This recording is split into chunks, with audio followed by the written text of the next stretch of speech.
Bom, é com uma grande satisfação que nós nos encontramos aqui, né, 4 anos depois do nosso evento de Stonewall, finalmente com o nosso livro pronto, né? E esse livro, na verdade, eu fiquei pensando, gente, ele já poderia ter sido lançado há mais tempo, com tantas questões sociais, onde a questão do homossexual está em jogo, mas me parece que ainda é um momento importante para a nossa atualidade, porque nesse livro, esse livro com 30 textos publicados sobre a questão da sexualidade e a partir da homossexualidade e sobre a psicanálise interrogada pela homossexualidade, esse livro contém os fundamentos para essa discussão atualíssima, hoje em dia, da questão do casamento gay, da adoção de crianças por casais homossexuais e por aí afora, e que pode servir de fundamento e argumento para combater tanta bobagem e, eu diria, preconceitos e homofobia que tem se falado sobre a questão, não só aqui no Brasil, como também no mundo inteiro, né? Em termos de atualidade, há pouquíssimo tempo, né, com a questão da lei para regulamentar o casamento gay e a questão da adoção de crianças por casais homossexuais na França, teve protestos contra essa lei de uma homofobia inacreditável, inclusive houve uma circulação de artigos de psicólogos e, pasmem, psicanalistas, de conteúdo que não podemos dizer outro nome a não ser homofóbicos. Então, esse livro, ele se encontra dentro de um contexto de ética e clínica, que é o que nos interessa, e vida cotidiana, né? Tanto que a primeira parte é justamente sobre a questão da ética e preconceito, e vocês talvez se espantem em encontrar, né, a denúncia de determinados desvios de leitura da própria obra de Freud e de Lacan por psicanalistas atuais, que inclusive são nomeados. Sabemos que vamos ter chumbo grosso a partir disso, mas sustentamos isso, que não há uma leitura homogênea, digamos, da obra de Freud nem da obra de Lacan.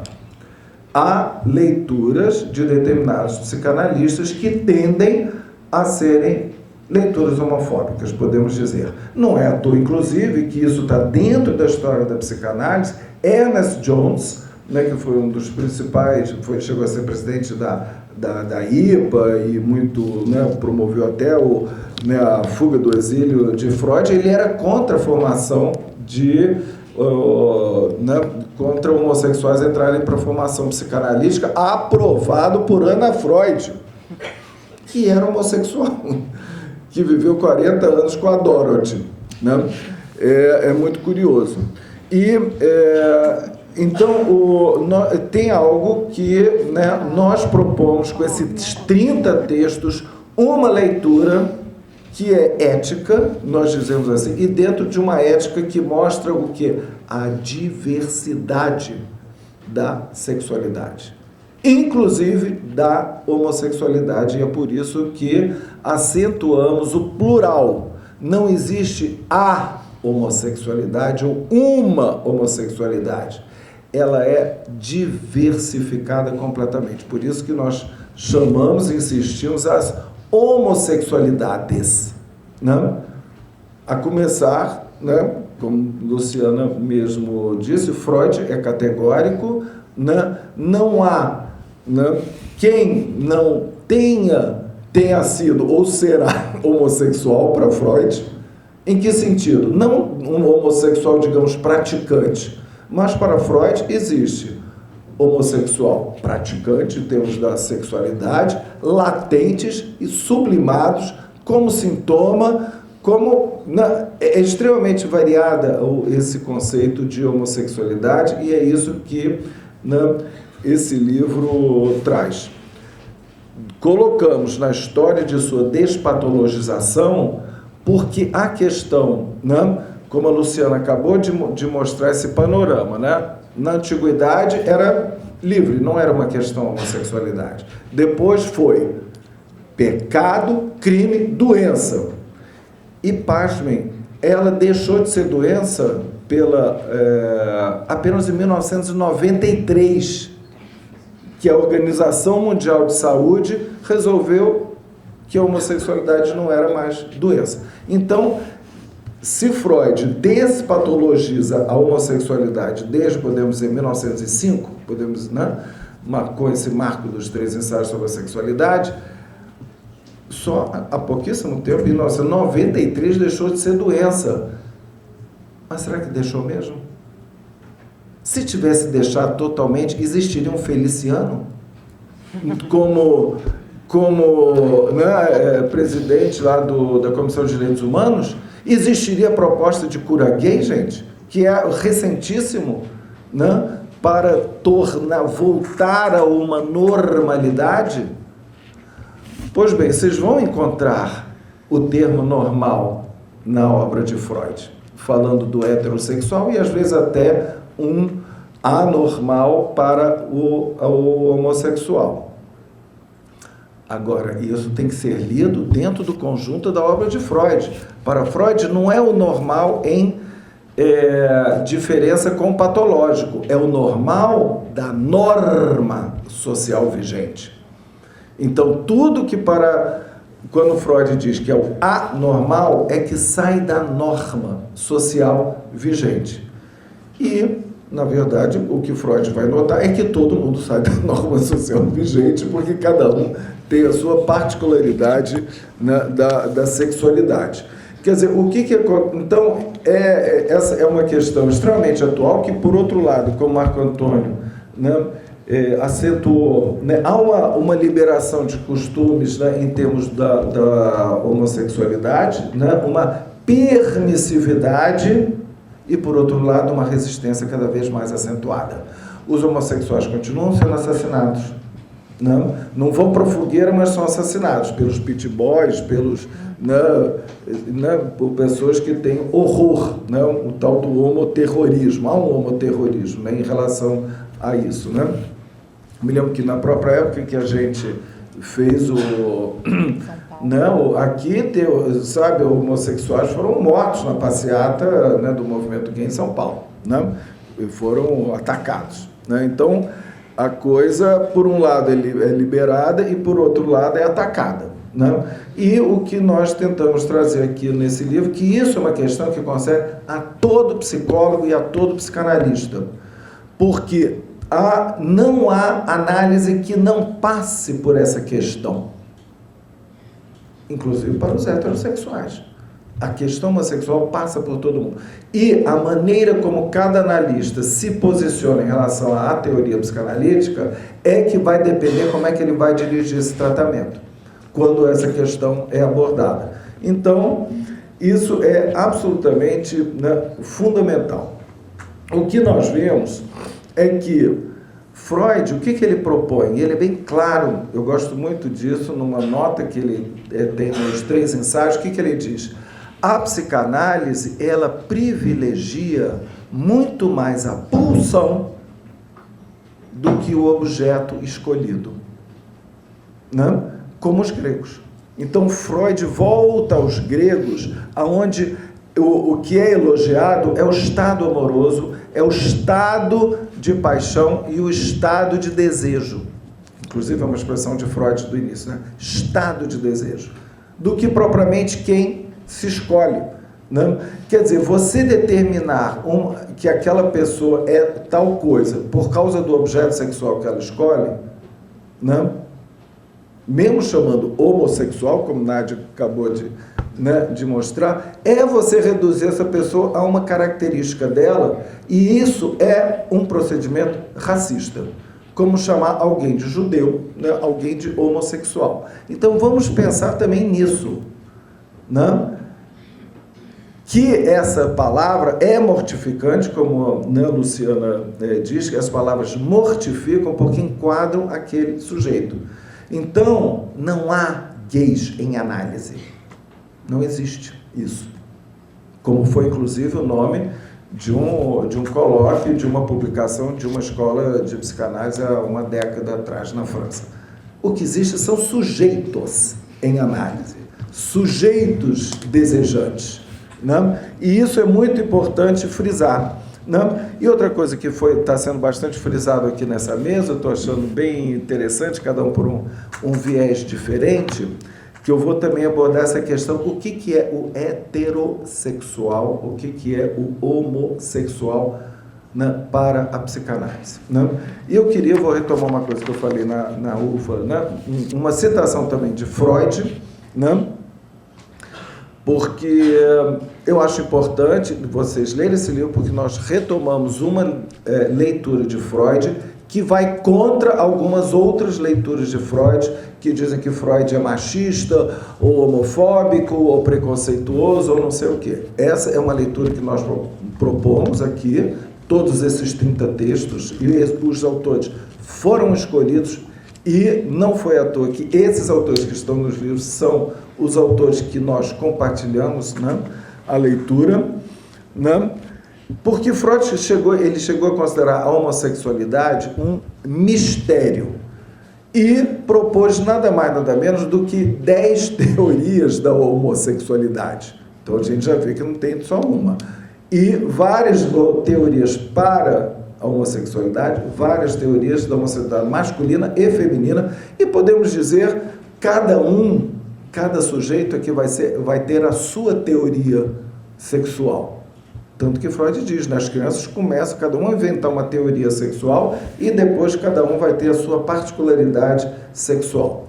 Mas quando ele vai abordar o caso da jovem homossexual, ele diz o seguinte: a sexualidade é composta por 3 fatores, a vida sexual de cada um.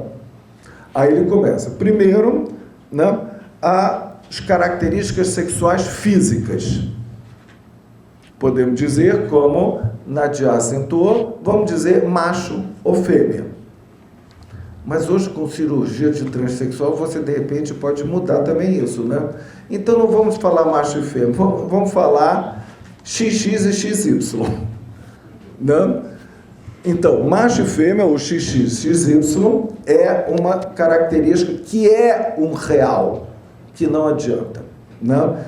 Que é algo de um real, que é como eu interpreto aquilo que Freud diz, que a anatomia é o destino. Se você nasce XX, não tem como você mudar isso. Não? A mulher vai menstruar, pode ter hormônios, o homem vai ejacular, tem algo, a mulher pode ter filhos, então isso já é determinado, mas tem a posição sexual. E o terceiro fator é a escolha de objeto. Então, vocês misturem esses 3 fatores sempre e vai dar na vida sexual de alguém. Então, por exemplo, um XX, né, pode estar numa posição masculina e desejar um homem, porque a escolha de objeto é independente tanto da característica sexual como da posição sexuada, né? Então, a vida sexual é essa mistura de fatores. Então, ninguém nasceu pré-determinado, por ser XX ou XY, a ter uma escolha de objeto X ou Y. Não? Então, essa separação é fundamental. Não? E, além do mais, nós temos que nos interrogar, no próprio Freud, o que é homem e mulher. Não? Podemos pensar, não, de uma forma muito simples. Para Freud, homem, posição masculina, é ativo, é homem, ativo, masculino, sujeito. Como Luciana falou, sujeito que deseja. Do outro lado, nós temos o feminino, que é objeto, passivo, né? E feminino, objeto passivo. Aqui temos o ativo, aqui temos o passivo. Né? Essa polaridade freudiana que é homem, masculino, sujeito, ativo, e do outro lado, feminino, passivo, objeto. né?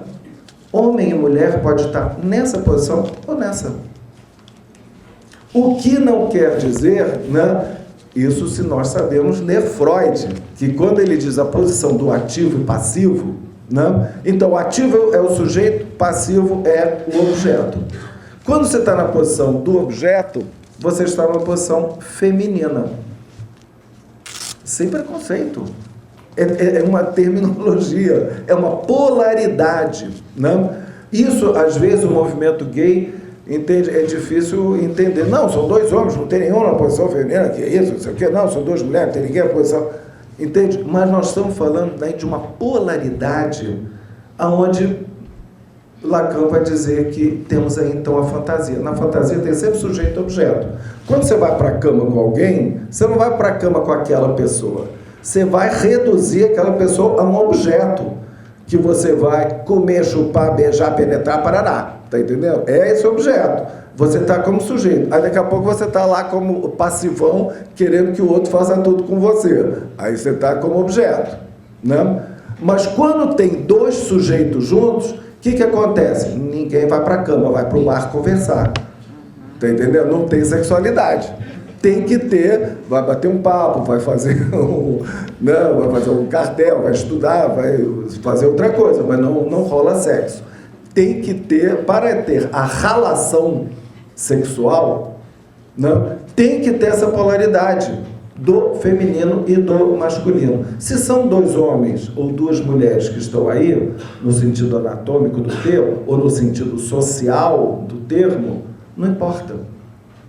Por isso que a sexualidade, seja ela homossexual ou heterossexual, ela é sempre hétera. Hétera, que vem do grego o outro. Né? É sempre um outro, tem que haver uma outrificação, né, da outra pessoa, né, para haver a relação sexual. Dentro, pensando sempre nesses três fatores. Então, sujeito, ativo, objeto. Aí Lacan vai complicar mais a situação. O objeto não é ativo, não é passivo, o objeto é ativo. Quando você está na posição de objeto, todo mundo sabe, né, que para você causar o desejo do outro e ser objeto, tem que ter muita atividade, né? Olha uma mulher se preparando para uma festa, para ser objeto, né? Então, o Lacan mostra também como o objeto é ativo e o sujeito é subvertido, né? Então, essa polaridade, né, ela é fundamental para haver sexualidade. Isso são, digamos, os preliminares para a gente pensar o que é a homossexualidade. E eu diria que, da mesma forma, a função paterna e materna também.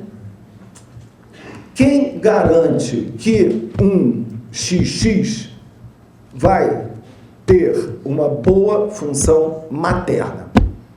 Ninguém. Por que um XY não pode estar na função materna? Por que um XX não pode estar na função paterna? Como a gente vê tantas famílias, né, onde, por exemplo, quem ocupa a função paterna é a avó. Né? Quantas famílias formadas de mãe, avó e neta, né? Onde a função paterna é sustentada por uma avó, uma mulher, né? Então, isso também começa a desfazer o preconceito de que, entende, as crianças adotadas por casais homossexuais, né, do casal, como é que se diz? Homoafetivo, não sei, entre outros termos, né, daria uma criança doente ou com problemas, né? Então, nós temos aí as bases da psicanálise para ir contra esses preconceitos e poder fazer com que a psicanálise fique também à frente, ou se não à frente, pelo menos, né, que ela possa discutir com os movimentos sociais, né, da atualidade. Né? Então, a ideia desse livro é de nós irmos também contra o preconceito e, ao mesmo tempo, aprofundando a teoria, né, com Freud e Lacan, para dar esses argumentos de um debate do qual o psicanalista tem que participar.